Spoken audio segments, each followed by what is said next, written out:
ना आम्ही मॉलला गेलो होतो. का म्हणजे असंच खायला प्यायला आणि गेम शेम खेळायला.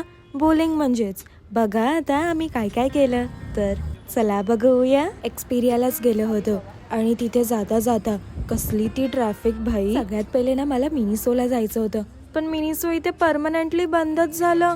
का पण काय नाही, मग हॅमलीस मध्ये गेलो, तिथे टिपी शिपी केलं. मग क्रॉसवर्ड मध्ये नवीनच ओपन झालंय हे पण. मिस्टर DIY मधून थोडीफार शॉपिंग केली.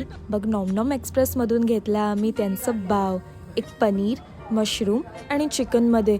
कसलं टेस्टी बाव असतं त्यांचं. मग तिकडून आम्ही सीधा गेलो बोलिंग करायला. मजा तर येतेच आहे इथे, आणि जेवढं मोठं ग्रुप तेवढी अजून मजा. हे सगळं झालं मग आम्ही पॉपटेट्स मध्ये गेलो आणि इथे तर आम्ही खूप काय काय ऑर्डर केलंय. एकदम फुल पेट पूजा होणार आहे इथे. सगळ्यात पहिले mocktails, of course peri peri french fries जे एकदम कुरकुरीत, चिकन पॉपकॉर्न हे आम्ही ना 2 ऑर्डर केलेलं बॅक टू बॅक, चिकन कबाब जे एकदम ओके ओके होतं, म्हणजे वेगळंच वाटलं यार, आणि चिकन पेरी पेरी पिझ्झा हे टेस्टी होतं, आणि मॅक अँड चीज पास्ता. हे सगळं खाऊन पिऊन पेटू खुश.